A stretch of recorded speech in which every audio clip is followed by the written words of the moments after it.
5, 4, 3, 2, 1. Thunderbirds are go.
Yes, sir, Commander. 6 more like Ocean Pioneer, and we'll have the most modern fleet afloat. Well, that's if my line don't catch you up, Johnson. My company want to cut the overheads by getting at least 8 tankers, just like Ocean Pioneer, into service as soon as possible. I can't say I blame you, sir. 3 men looking after 120,000 tons of seaworthy steel certainly makes the balance sheet look good. What is it, Collins? The reactor's overcompensating, sir. I'll switch to manual, Collins. I'll trim it. On manual now, sir. All right. Give me your readings as I trim. 054, rising. 059, rising. There seems to be quite a large amount of mist ahead. That's strange. Those weather boys don't usually slip up on that sort of thing. There's no mention of mist in their weather report. 063, rising. 068, still rising, Captain.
Yes, your ladyship.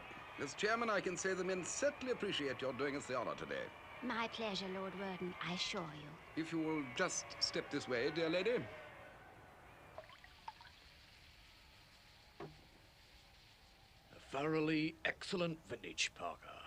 Excellent, I say. Indeed it is, Stevens. A toast, Parker. A toast to Lady Penelope Creighton-Wall. A toast, Stevens. A toast to one of England's fairest roses. Pardon me, Stevens. Course, dear chap, course. To her ladyship. Cheers. It gives me great pleasure to name this ship Ocean Pioneer II.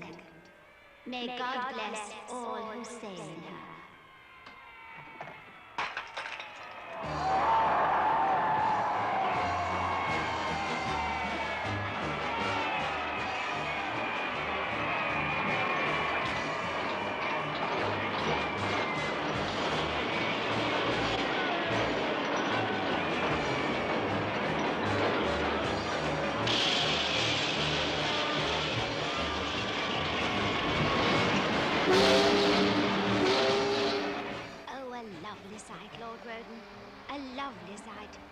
Incredible, isn't it, how they can fit these ships before launching nowadays?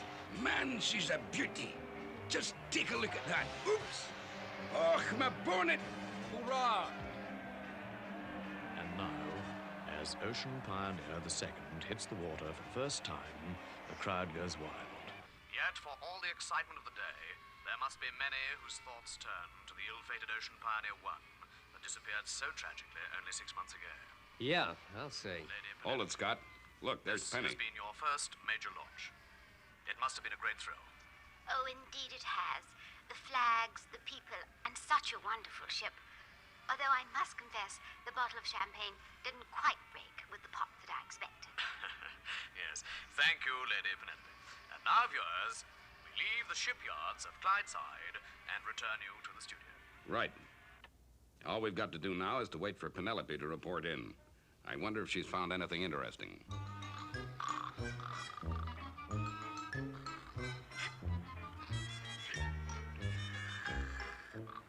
Parker?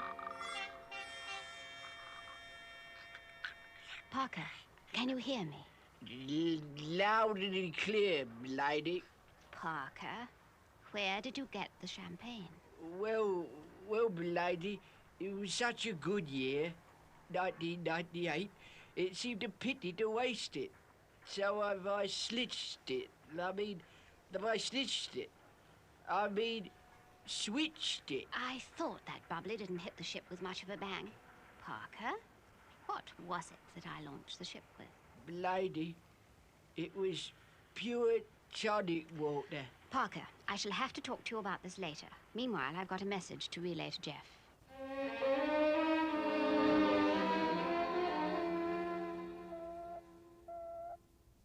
Ah, there's Penny now. Go ahead, Penny. Jeff, my plan to launch Ocean Pioneer 2 was entirely successful. Yes, we saw the whole thing on television, Penny. Did anybody suspect anything? Well, I don't think so. Lord Roden was only too delighted to have me on the platform. How about the ship? Did you give it the once-over? Yes, Jeff, I gave it the once-over, but I found nothing that indicated sabotage. I really believe the ship is in no danger, Jeff. Well, I'm glad to have your assurance, Penelope. Thanks for investigating it for me. You're most welcome, Jeff. You know, despite what Penelope says, I'm still worried about that craft. But, Father, I don't get you. What's there to worry you, Father? It doesn't make sense. Listen, boys. If Ocean Pioneer 1 can blow up in the middle of the ocean for no apparent reason, anything can make sense. You mean if it happened once, it can happen again? That's it exactly, Alan.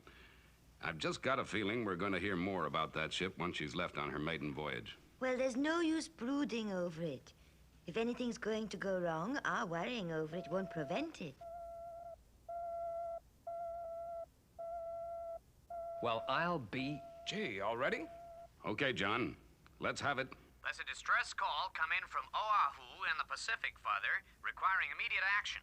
What's the trouble, John? A typhoon just hit the island, Father, and struck the hospital full force. The foundations are crumbling, and the patients are in extreme danger. Right, John. Brief Scott when he's airborne. This has got to be quick.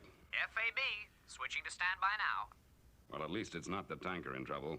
Okay, Scott, on your way. Yes, sir.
Thunderbird 1 to International Rescue Headquarters, heading across the Pacific on course 324 by 007. Okay, Scott. Any more information? A tidal wave has undermined the footings of the main hospital on the island. John is still getting details. We'll need Thunderbird 2 with double crew and Pod 3. FAB, Scott. Leave it with me. Right, Virgil? On your way with Pod 3. Okay, Father. Alan? Yes, Father. You're due in the space satellite at 1500. That leaves you out. Yes, Father. Gordon? Yes, sir. You'll double crew with Virgil. On your way. Yes, sir.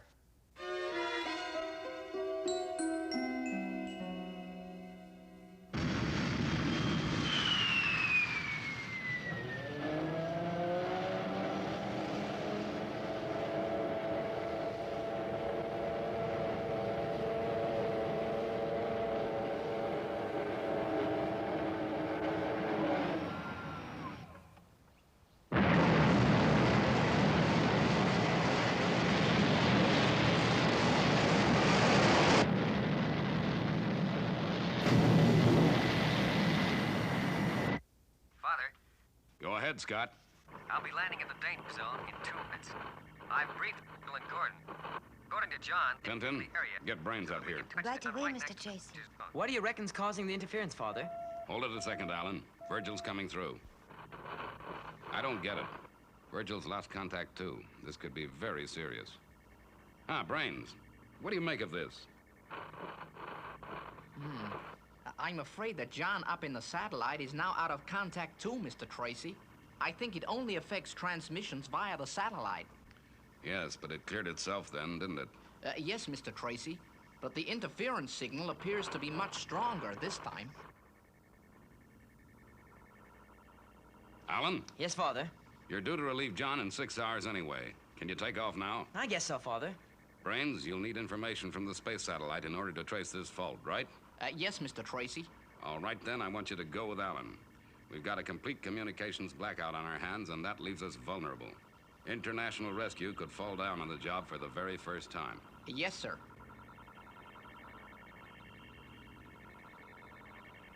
All set, Father. Ready, Mr. Tracy. Right. On your way, boys.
Well, Brains, there's your recording of the interference.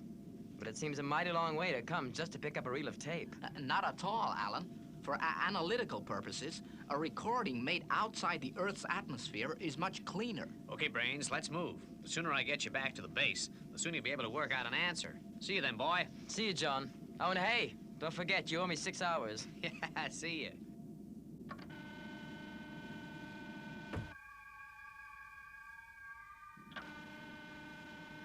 Stand by for blastoff.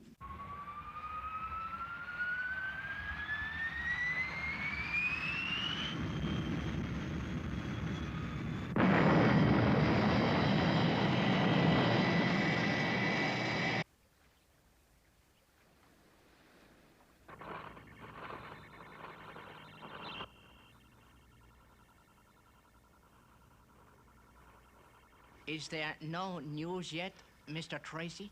No, Kirano, not a whisper. That interference is still with us. It's terrifying to realize how much we depend on communication in this rescue business. Now, you two, you mustn't encourage one another. There's probably nothing to worry about. And Mr. Brains? You haven't heard from him? No, Kirano, we don't know anything. With all this interference in the air, long-distance transmissions are out.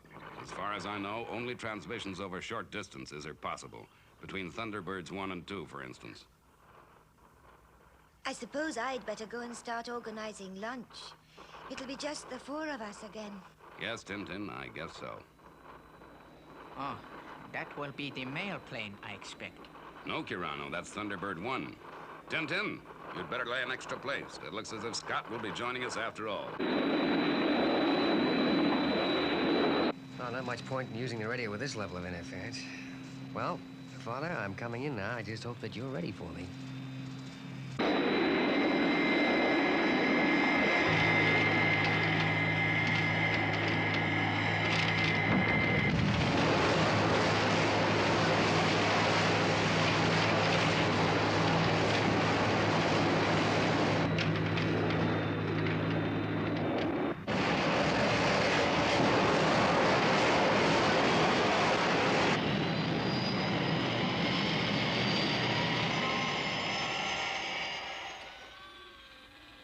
Hello, folks. Scott, how did it go? Well, fine, Father. We managed to shore up all the walls with hydrostats, but not before the isolation ward collapsed. Boy, that was close. Any casualties? Well, no, Father. There were no cases in the ward at the time. Virgil and Gordon, are they all right? Sure, Tintin. And even muddier than me. They should be back soon. We found we could contact each other when we were close, despite the interference, Father. Well, at least that's something, Scott. You'd better go and get cleaned up now, then. Sure thing, Dad. By the way, Mr. Tracy, the intertelecast on Ocean Pioneer 2 is almost due. Thank goodness we don't have to contend with interference from outside transmissions. I'll take a look at the program while we're waiting for Virgil and Gordon to get back. Island dead ahead.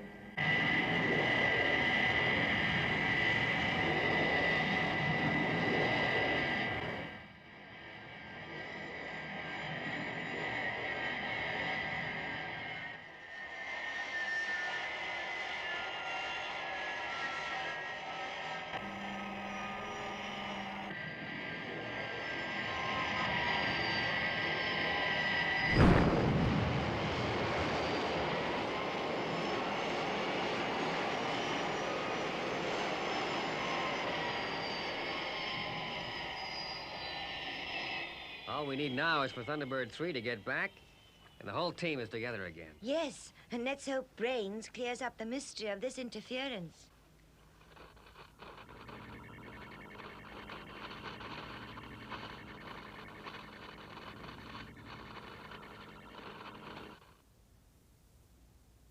Can I hear the tape once more, Tintin?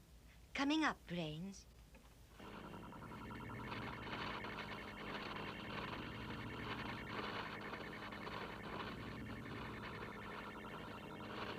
Right, Tintin. Keep that sound in your mind. Now, listen. And with her first cargo of liquid Alsterine, Ocean Pioneer 2 sails the blue waters of the Mediterranean. Just 3 men, 1 ship, and 200,000 tons of nature's latest aid to mankind, liquid Alsterine.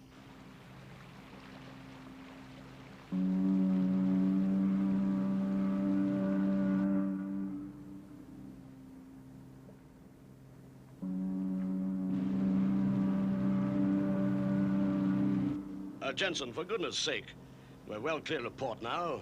Check your radio circuits instead of playing with that confounded siren. Yes, sir. Switch to auto, number 2. Auto it is, sir. Pioneer 2 to Pioneer Base. This is Ocean Pioneer 2. Are you receiving me? This is Pioneer Base at Port of London. Go ahead, Pioneer 2. Everything under control. All systems go. Our next check call timed for 1800 hours. Thank you, Pioneer 2. Over and out. Steering course 259 by 354 at 53 knots, sir. Oh, fine, Jensen. Well, number 2, we'll be home and dry in next to no time at all.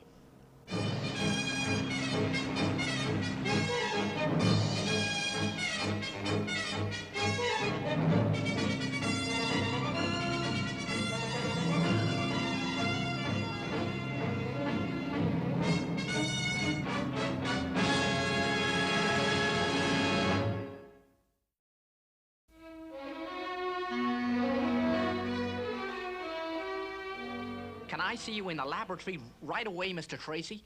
Trouble, Brains? We've traced the interference, Mr. Tracy, but it presents a few problems. Okay, Brains, I'll be right with you. Set it up again, Tintin, but measure the quantities very carefully. Yeah, go steady, Tintin.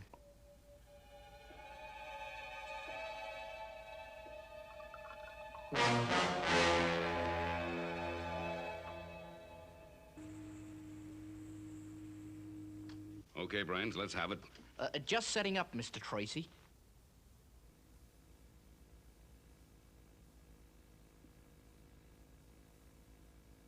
Can we have the original, Tintin? Coming up.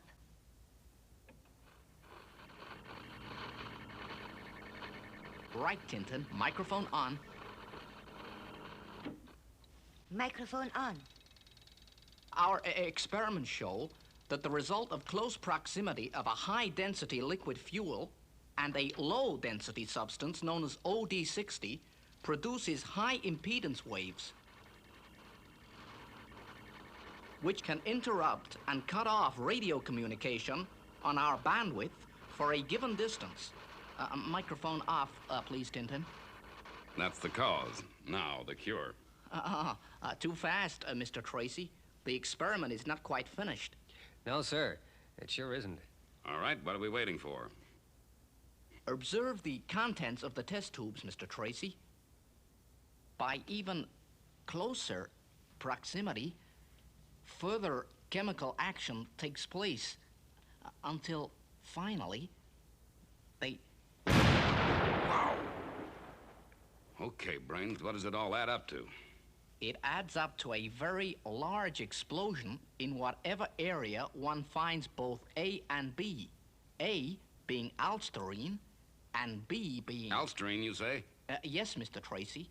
Alsterine and sea fungi found close to the currents of the Gulf Stream, OD60. Used to make dog food, of all things. Scott, have you got a fix yet? Yes, Brains, but it just doesn't make sense. Working on Allen's orbits and the time of the blackouts, I land smack in the middle of the Mediterranean. Miles from the Gulf Stream and miles from the nearest landfall. This OD60, is it only found in the Gulf Stream area? I believe so, Mr. Tracy. Oh, Lady Penelope could soon tell us. Penny? How would she know? Wasn't she on the panel to judge the All Pets Poodle competition? Poodle competition? All Pets, the only dog food that uses the food that nature provides from the sea.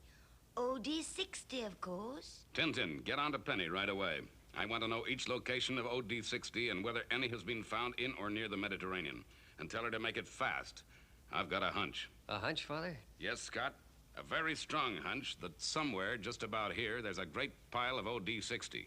But it's more than a hunch that sailing out from here there's 200,000 tons of Elsterine in Ocean Pioneer 2.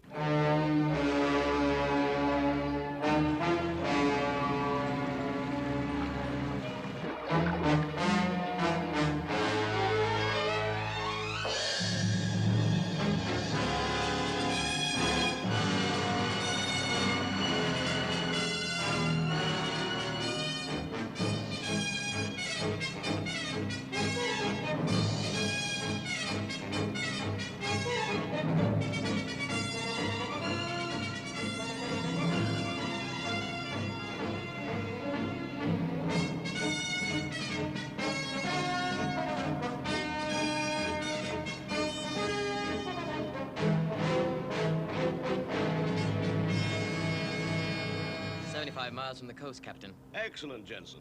Excellent. This is Port of London, Pioneer Base to Pioneer 2. Come in, Ocean Pioneer 2. This is Ocean Pioneer 2 to Pioneer Base.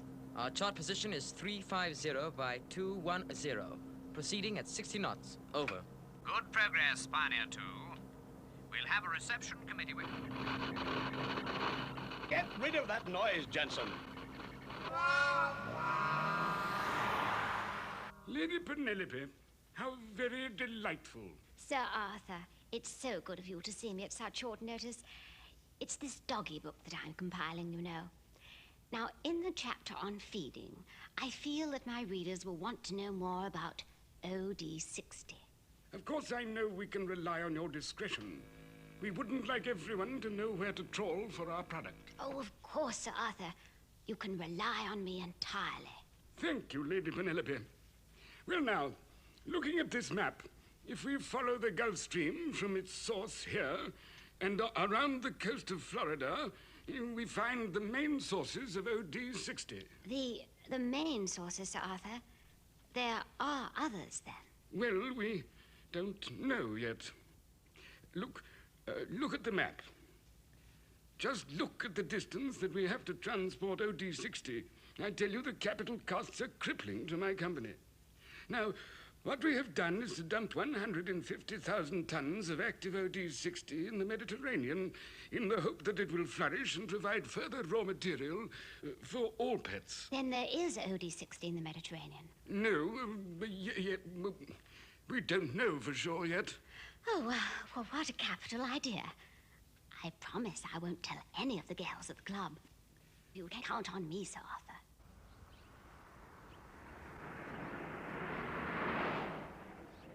I trust the mission was successful, milady. Yes, Parker.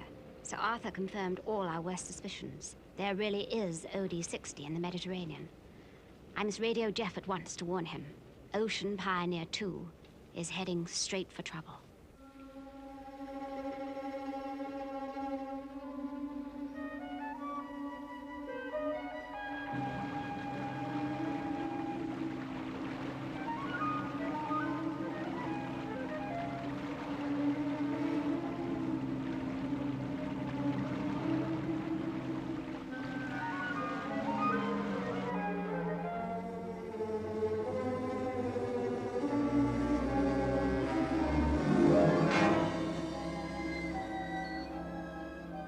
Ocean Pioneer 2 from International Rescue.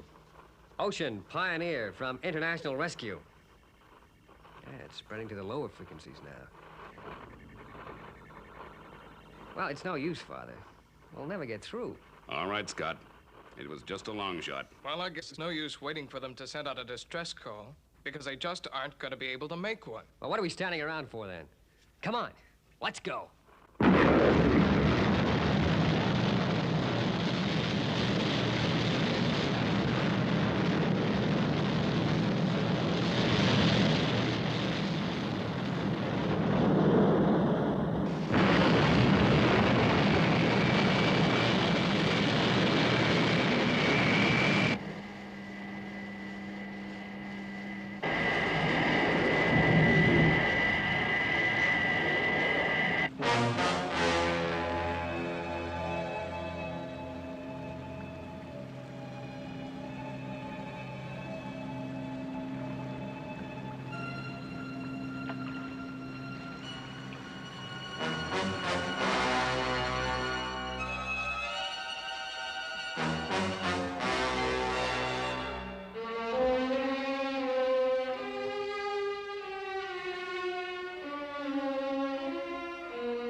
Pioneer 2 to Port of London, Pioneer Base. Come in, Pioneer Base. It's no good, Captain. We're just not getting through. Number 2, trim your reactor definition. You're 2 points over. Very good, sir. She won't respond to orders, sir. Jensen, switch over to manual. I'll trim the reactor myself. Very good, sir. Manual it is, sir. Right, Jensen. Give me your readings as I trim. We're starting to overcompensate, sir. Start your readings, Jensen. Reading 039, sir. Rising. 042. Rising. 47. Still rising, sir. Speed rising to 80 knots, Captain.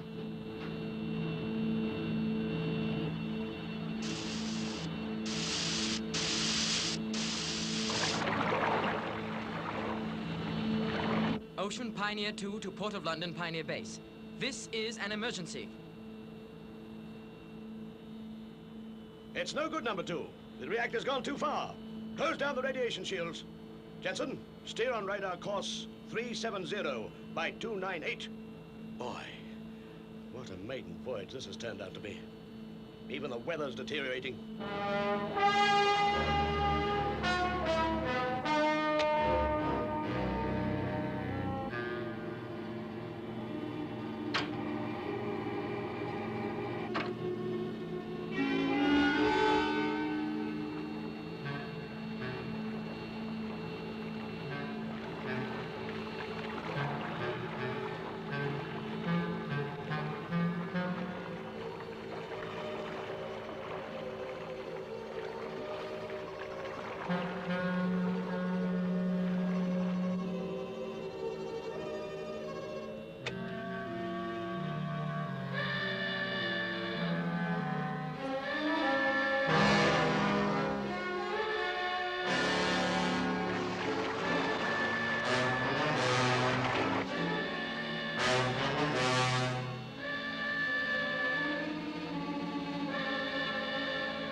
Steering on radar course 370 by 298, sir, at 85 knots.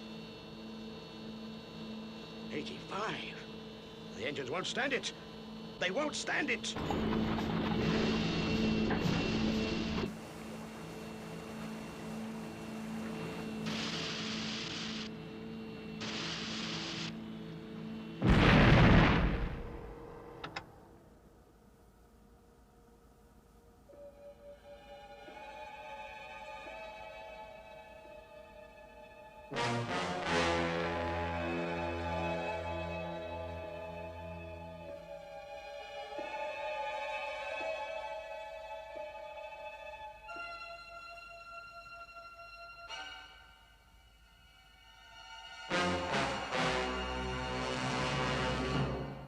Jensen.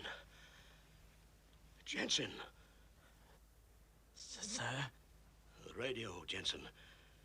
Call International Rescue. It's our last chance. We can't last long without air. International Rescue. Must call International Rescue.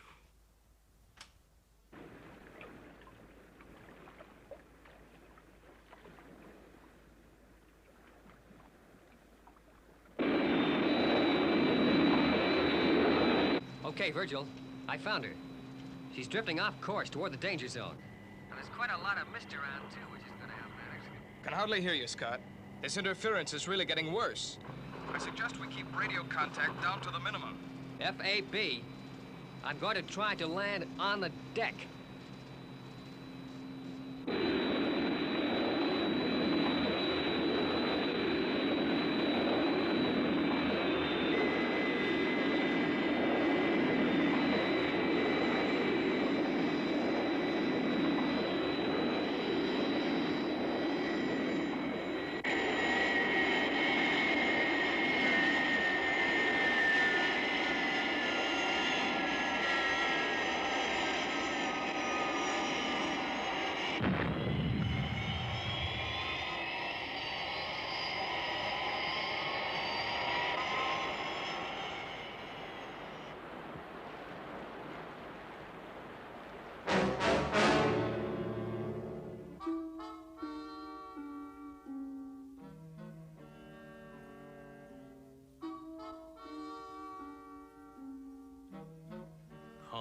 International Rescue.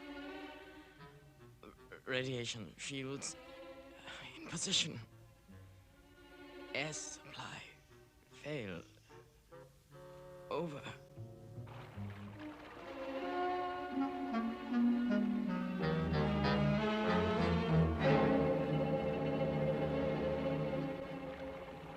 Gee, it's getting real thick.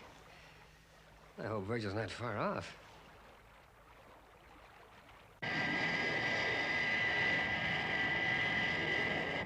Just take a look at that.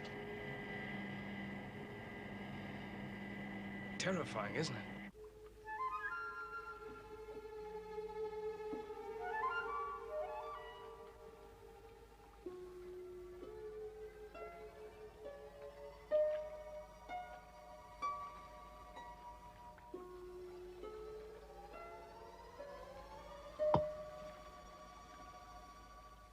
This is International Rescue. This is International Rescue. If you can hear me, speak in the direction of the lower port bulkhead.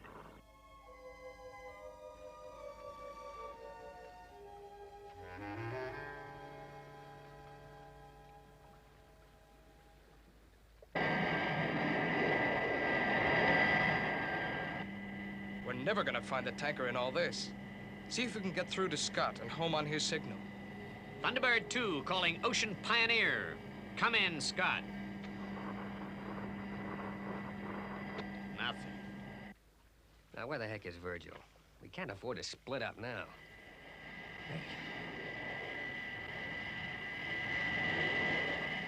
That's him. Calling Virgil in Thunderbird 2. Calling Thunderbird 2. There he is. Come in, Scott. Where are you?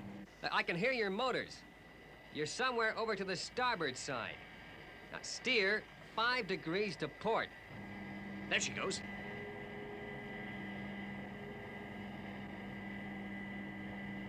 Okay. Now, let's hurry it up, fellas. Not a moment to waste. Okay, John. On your way. Right, Virgil. Keep her steady.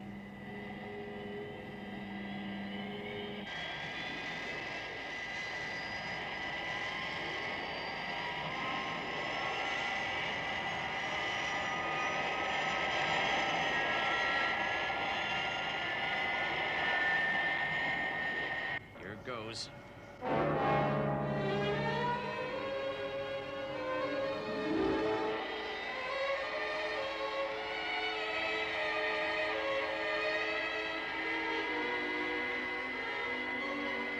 Okay, Virgil.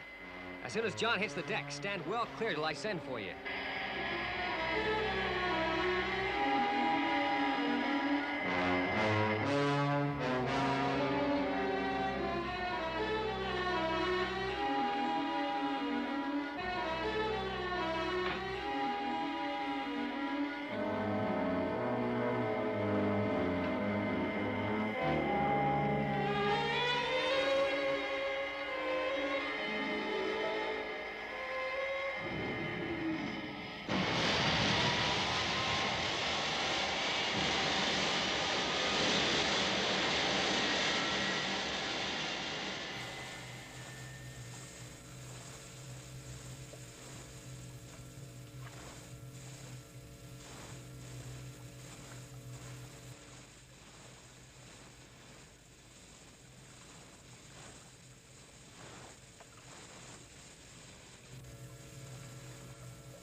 How's it coming, Scott? I'm nearly there, John.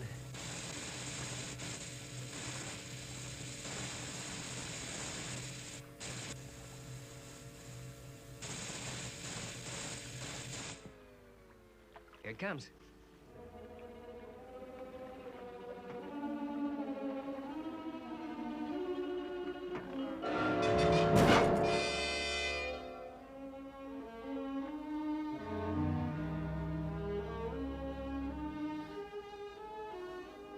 Say, they look in bad shape, Scott. Yeah. Now, come on. Just look.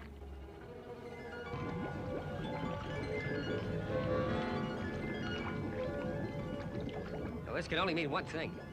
We must be right over the OD-60 now.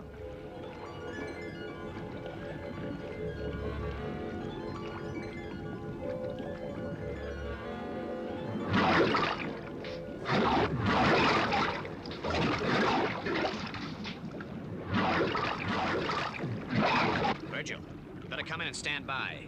And step on it, or we might not be around when you get here. I'm on my way. How's Scott getting on? He's bringing around the crew.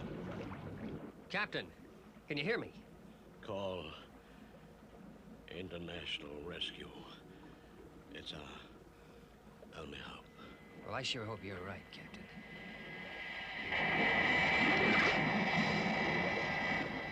Okay, Virgil. You're right above us.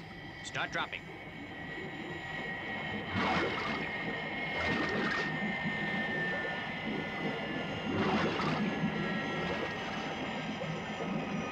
Look out! Hold it there, Virgil. Okay, Virgil. Down rescue gear. Captain, lead your men off the ship. Young fella, I just want you to know Sorry, that... Captain, no time right now. Your ship is about to blow up. It's what?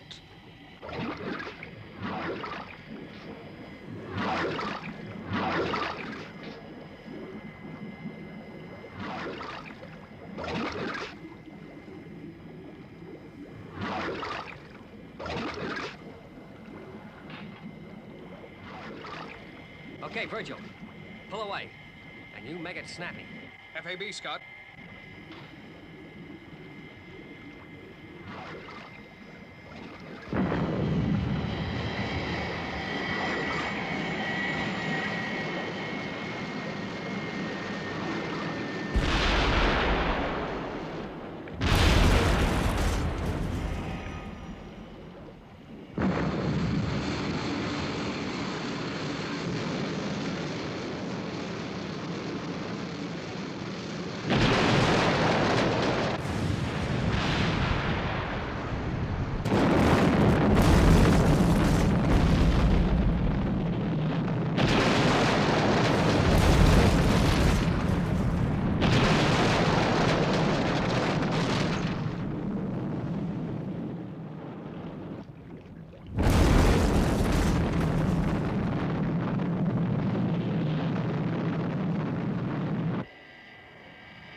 There's no sign of him anywhere.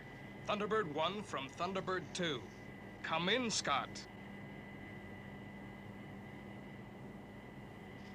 The interference is cleared, but Scott doesn't answer. He just got to have made it. Thunderbird 1, come in, please. Do you read me? Loud and clear, Virgil. Okay, let's get out of it. See you back at the base.